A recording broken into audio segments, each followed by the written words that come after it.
All right, I'm going to continue on, and just so you know where we left off before, is I've gone through step one. We created the file, new Java project, clicked finished. We did the window builder, application window. All right, we left the default package. We set the name to calculator. We click finished. The source and design, we took a quick look at the source. We're going to take more look at it, a bigger look at it, as you probably guess.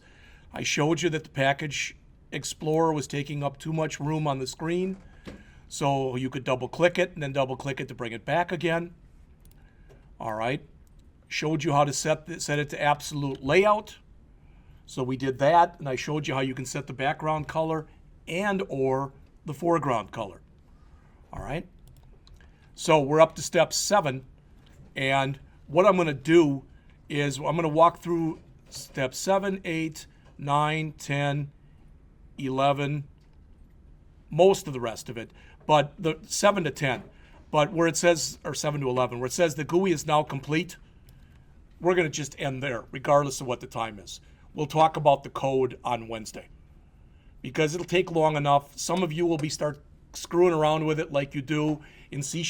No, I don't do that. Yes, you do. All right. What I've always done in the past when I've taught the C# classes, the first day we build a simple calculator, something like this. And once I turn people loose and they figure out, oh, colors, it's colors. Oh my God. And then I look at it, and they're, wow, you really can't put red writing on a red background. It's like they have to convince themselves of that or whatever. All right. Or, wow, I remember one day that I can't make up stuff this good. This woman who's sitting in the back where Jelani is sitting, she's like, wow. And everybody's like, what? And she's like, pound sign, like it was like 6834 dB. It's the color of barf. She wanted to make her background color the color of barf. I didn't know there was a standard barf color. I thought it always depended on what you ate. But, and I knew I kind of had her lost for the rest of the day. So what we ended up doing was just building the interface on that first day and then put the code in on the second day. So people could just screw around and try different things. So you'll be able to do the same, as we go in here and we play with the interface. So let's start building that now. So again, if you do have the handout, I'm on step 7. All right, I want to take this that's in here and I want to knock that down a little bit in size. I like to have the whole thing on the screen. You may or may not agree. All right.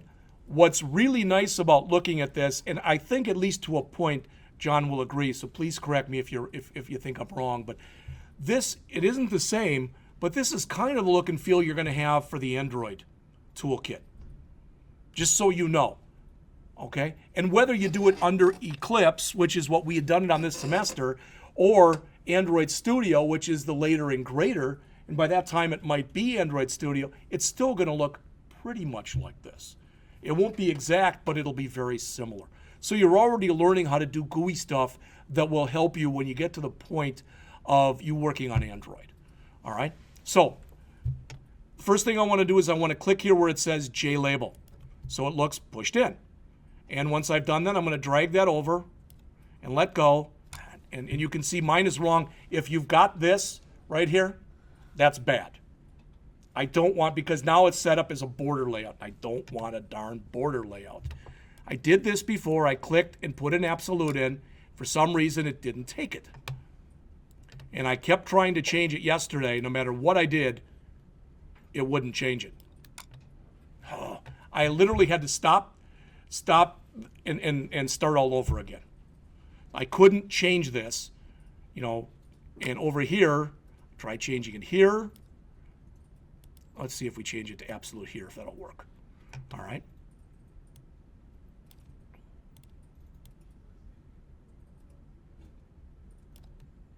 That's good. That's what I want. All right. Make sure you've got an absolute layout and just drag a J label out there. Now, I'm just going to call this first number because that's the first number I'm going to put in there. Okay? And it is a label. All right, so you look at it, well, I guess I got to stretch it out a little bit so I can see all of it.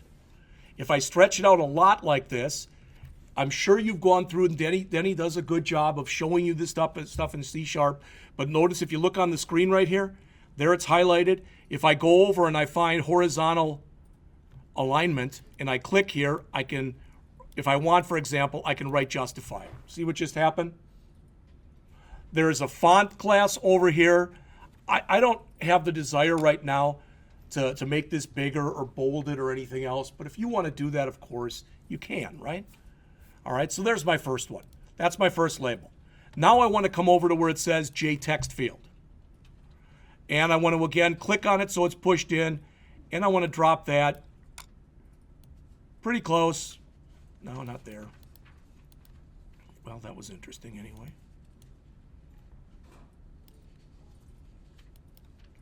So it's about there. Again, it doesn't have to be perfect. You're not turning this in. All right. Does it make sense to you? That's first number, and that's where we'll put the first number. That makes sense to everyone? All right. Now, what you do next depends on whether or not you're a klutz like me or you're more handy. Okay? You can do the same steps again and put another one, or, and again, I'm sure Denny's shown you this, where you can click on this, hold down on Shift, click on this, do a Control-C to copy, and a Control-V to paste. Because we want another one of these down here. But with this one, instead of saying first number, is going to say second number.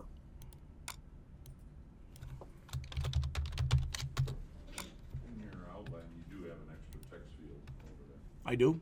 Yep. Okay. Well, I'll have to get rid of it. How's that? If you go under the components there, you can see there's 3 of them. If I go under the components. Next There. Next one over. Next panel over, I should say. Over here? Up now. Right under structure, it says. I got you. The top left panel. All right. You know what? I want to build my interface, and then we'll get rid of it. But you're I'm sure you're right. All right. Now, I just decided to make this interface the way I made it. Is it good? It is what it is. All right. So right now we've got this stuff. So the next thing I'm going to do is very similar to what I did before. Is underneath those, I'm going to put 2 more in here. And this is going to say here, instead of second number, this will say answer. Not second answer. All right. Now, it's not done yet. And hopefully you notice the advantage that I had of taking this stuff and dragging it and making copies is it kept the right justification for all of these. All right. And again, if I want to, I can highlight all of them and I can drag to put it closer. You've all seen stuff like this before. All right. If I don't like that, I can Control Z and get rid of it, but you get the idea, right? All right. Nothing hard in that. Now, I put a couple other things in just so you could see them. So what I did was I went over here under components again, where it says J combo box. And I clicked on it, so it was pushed in. And then over here someplace, I clicked to add it. All right. This is where I'm going to have the plus or the minus or the multiply or the divide.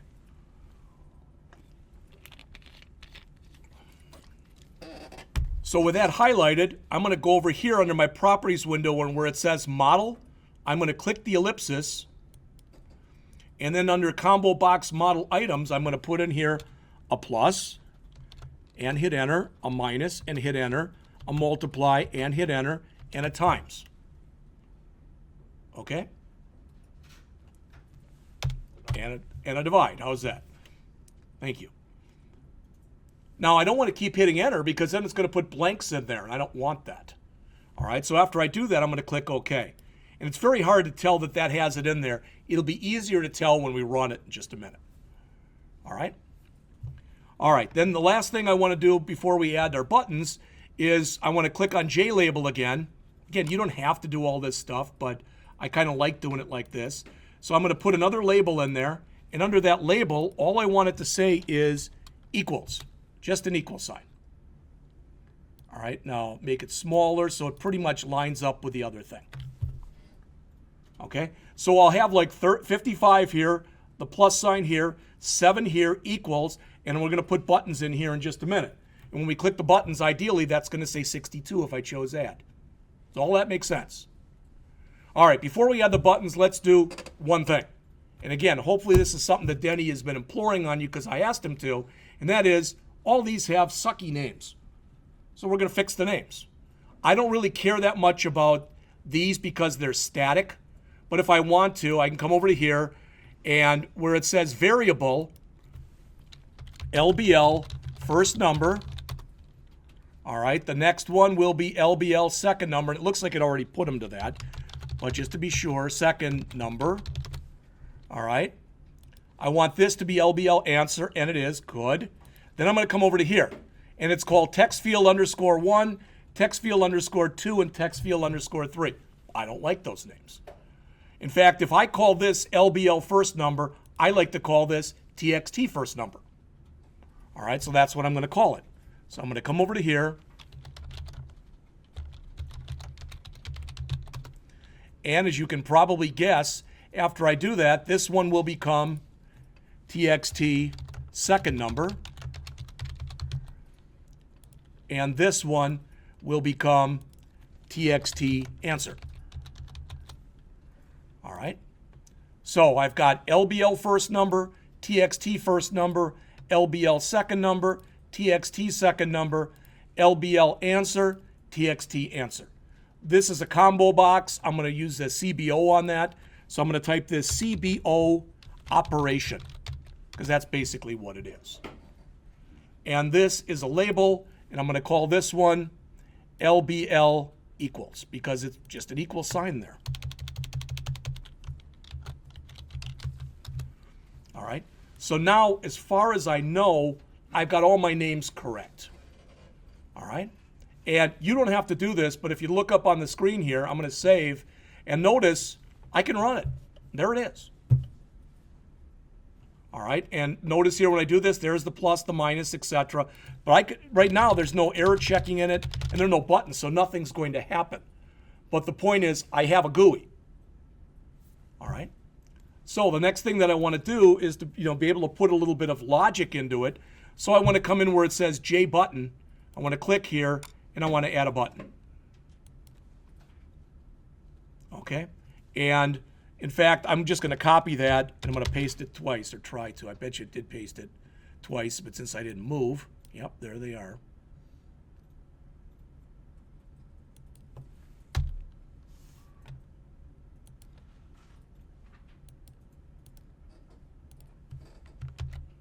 I want 3 buttons in here. Again, where you put them, how you put them, isn't really that important.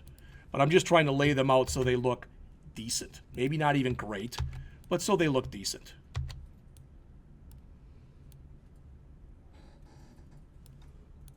All right. And these buttons are going to say on them, calculate, clear, and exit. Okay. So the first thing I'm going to do is come over here, and where I've got the name, it's got BTN new button, which I don't like.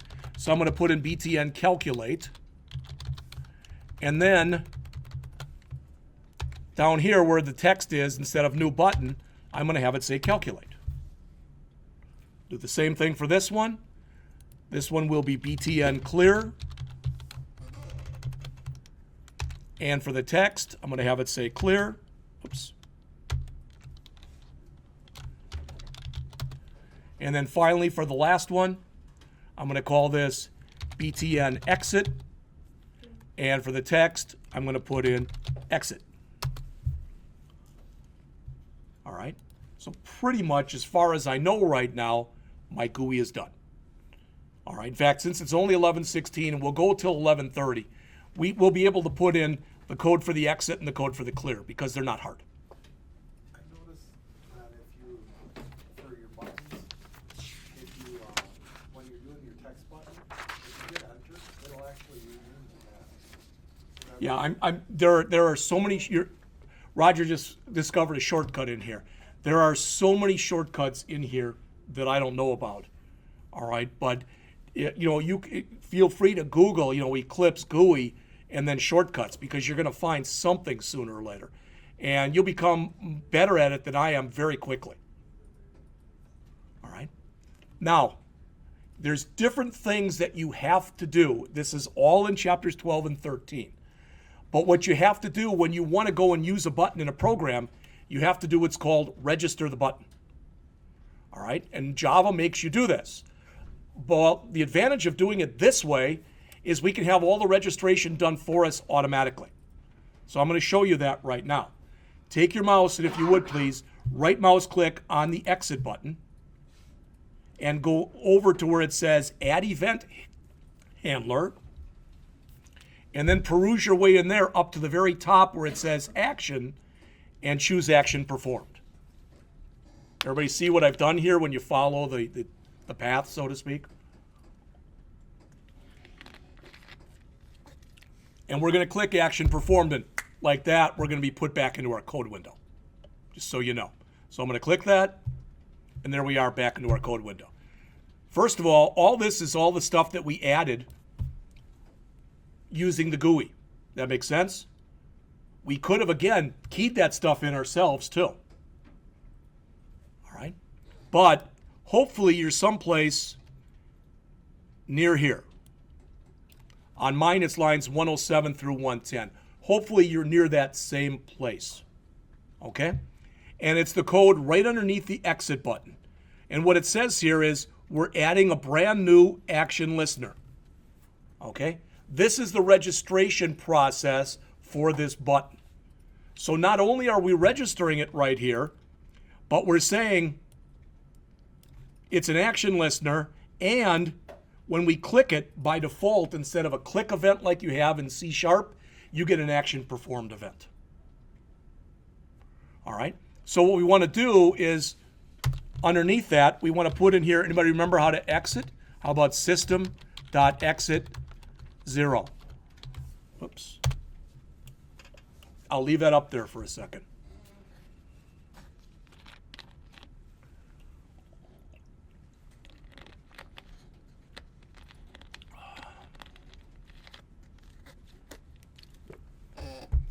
Now, once I do that, everybody hopefully has it, just system.exit 0. Make sure it's under the action performed that's under exit. We're going to do the clear next, and then on Wednesday we'll do the calculate. But I like to save. I'm going to jump back into design mode. You don't have to. You can run it from source mode. But I'm jumping back in here. And now when I run this, notice if I click exit, it worked. Now granted, that was only one line of code, but we put that in there. You can still put garbage in here and in here. You can even type stuff in here. All right? Any questions on any of that?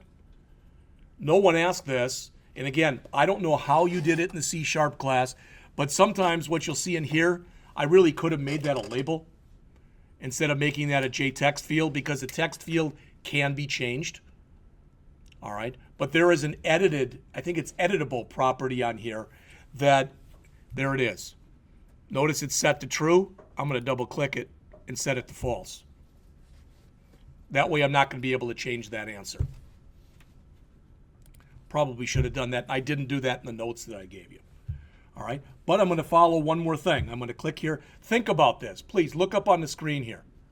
All right? When I click clear, I want that to clear out, I want that to clear out, I want that to clear out, and I want my mouse to go there. Does all that make sense? There's actually one more thing we're going to do, but that's in the code for the calculate button. So I don't care about that right now. All right? So I'm going to, again, right mouse click on my clear button. Again, choose add event handler. Again, go to action and to action performed. Same thing that we just did. All right? And now notice it's under the clear button. So I want to come in here and I want to say txt, what did I call it? First number? First number. Now you can't do this dot text. All right? You got to say this dot, and it's set text. That's going to clear out whatever is in that first text field.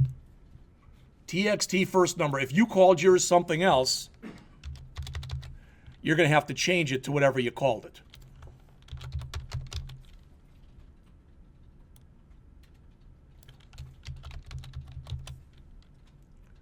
And the last thing I want to do, and again, the way that you request the focus in here is you say txt first number dot request focus.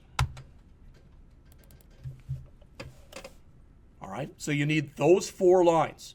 That should clear everything, all right, that we talked about. It should clear the first text box, the second text box, the third text box, and it should set the focus back to the first number.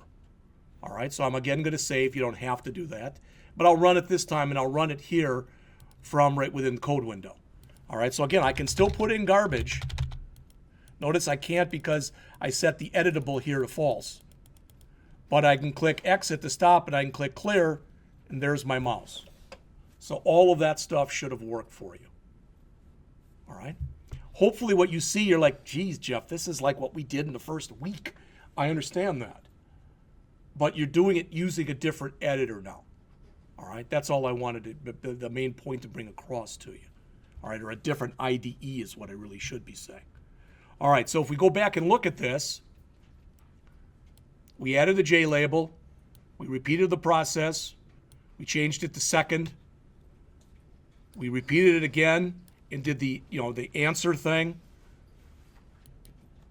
We added the combo box, all right, where we click the ellipsis and put in the plus sign, the minus sign, the multiply sign, and the divide sign. Had a little problem with the divide sign, but all right. Put in the equal sign with a label. Made sure all of our stuff was actually okay as far as its names. Then we added the buttons. And as said, the GUI is now complete. Then we right mouse clicked on exit. We went add event handler action performed. And between these 2 lines, we opened up a line, so we hit enter, and we put that line in here. Then we saved and run the project. As it said, now you should be able to enter anything into the text fields, and the exit button should end the program. The other 2 buttons don't work because there's no code. Then we went and did the same thing, same type of operation, but we did it for the clear button. Now you don't have this answer string yet because we haven't put that in, so don't worry about that. All right, but we'll add that later. We did this. Now we're to the point, all right, now we're to the point where 2 of our 3 buttons are operational. Let's do this last step, all right, and that's going to be this, and I even want a blank line in there. So you can either copy them or just watch what I do and then put them in yourselves. But right up at the top of my program, I am going to put in some, all right, so add this if you would. All right.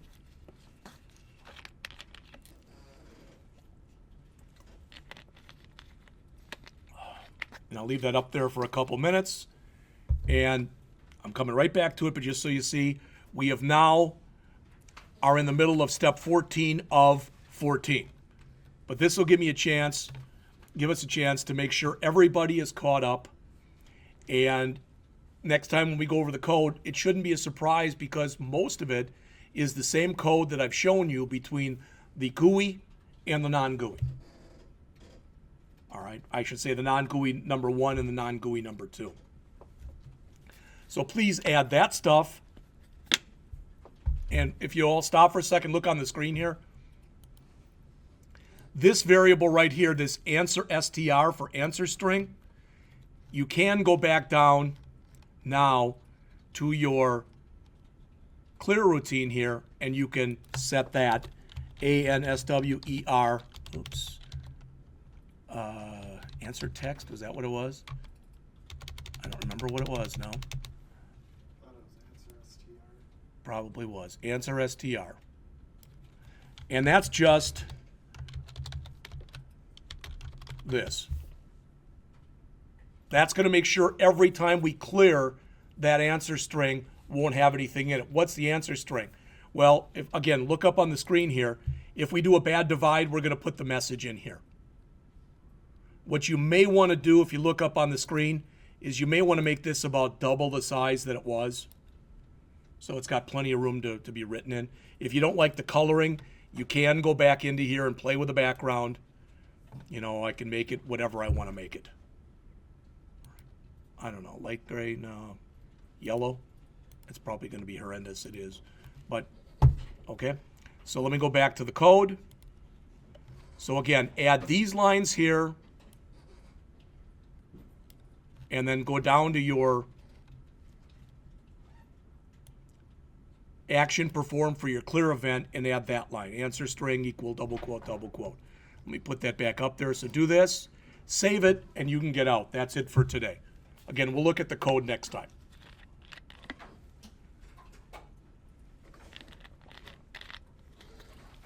If you are adventurous, you do have the code right here. Again, it's the stuff that's on, we're in the middle of step 14 right now. About halfway down on page 4. If you want, you can add the code on the bottom of page 4, the code on page 5, and at the top of page 6. Questions? All right. Again, if for some reason you don't come, please try to make sure you do the course evaluations. If you don't do them today and you're in the afternoon class, all right, please do them there. I am not lecturing in the afternoon class today. It's a lab. On Wednesday, we're going to go over a 5-part bootstrap example. All right? That's all that I've got.